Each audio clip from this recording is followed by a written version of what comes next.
Malaysia membelanjakan kira-kira 30 bilion ringgit setiap tahun bagi mengimport produk tenusu termasuk susu tepung dan keju. Timbalan Ketua Pengarah Veterina Pembangunan Datuk Dr. Ibrahim Cik Embong berkata, industri tenusu tempatan pada masa ini sekadar menyumbang 5% kepada keperluan negara, manakala 95% lagi keperluannya diimport. Sebahagian besarnya dari Australia dan New Zealand bagi menampung permintaan rakyat yang semakin meningkat. Dalam usaha meningkatkan produktiviti hasil tenusu negara, pelbagai program dianjurkan bagi membantu penternak lembu tenusu tempatan. Ini termasuk program Farmer to Farmer yang dianjurkan bersama oleh Dutch Lady, Jabatan Perkhidmatan Haiwan, Kementerian Pertanian dan Jabatan Perkhidmatan Veterina. Wartawan jena bernama Suhaila Said bersama jurukamera Abdul Halim Ahmad baru-baru ini berkunjung ke Merlimau Melaka untuk melihat sendiri kemajuan program Farmer to Farmer itu. Saksikan bingkisannya.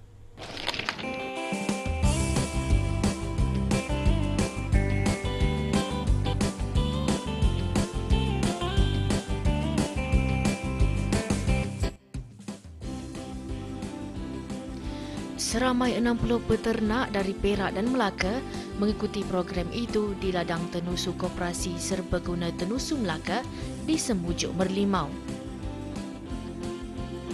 Lawatan itu bertujuan memberi pendedahan kepada peternak terbabit mengenai cara terkini menguruskan ladang lembu tenusu selain kawalan penyakit dan pemakanan lembu.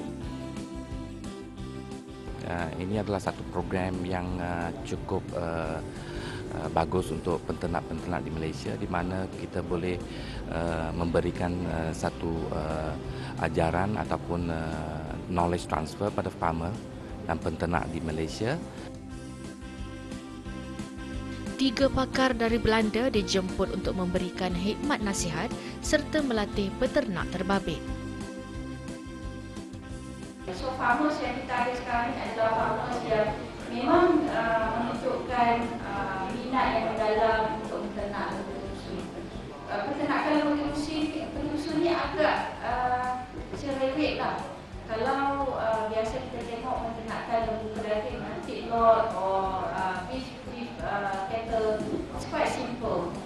We can produce, some cows can produce more than 40 liters a day. You cannot do that here, but that's not a problem. I think when a lot of farmers have 15 or 20, they are also satisfied. Yeah? But some, just with little things, you can improve a lot. I'm sure of that.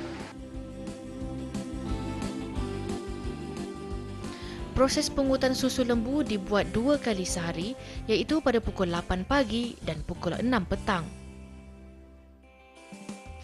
Penternak digalak menggunakan mesin perahan susu kerana cara itu lebih cepat berbanding cara tradisional yang menggunakan tangan.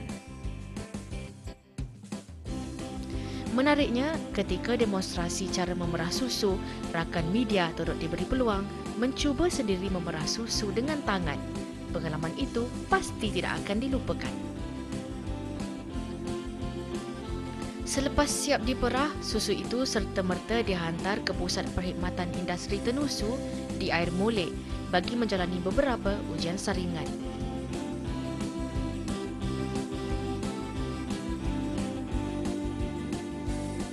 Setelah bekalan susu itu mencapai standardnya, ia akan dimasukkan ke dalam tangki penyejukan yang ditetapkan pada suhu 3 darjah Celsius.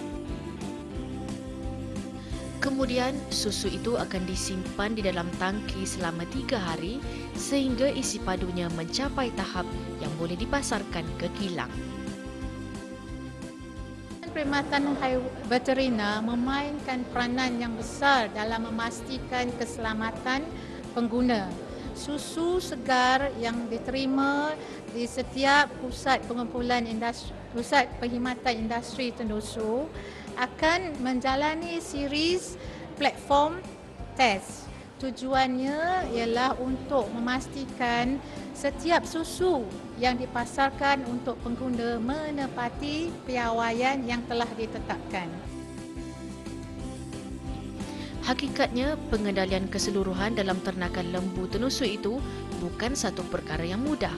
Sebaliknya, ia memerlukan pengetahuan yang tinggi dan mendalam.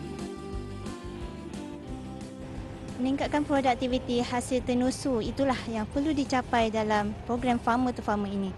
perkongsian pengalaman serta tips dari pakar luar negara bukan saja memberi pendarahan kepada penternak, malahan ia meningkatkan pendapatan penternak dan menjana ekonomi negara. Saya Suhaila Said untuk Jurnal Bernama TV.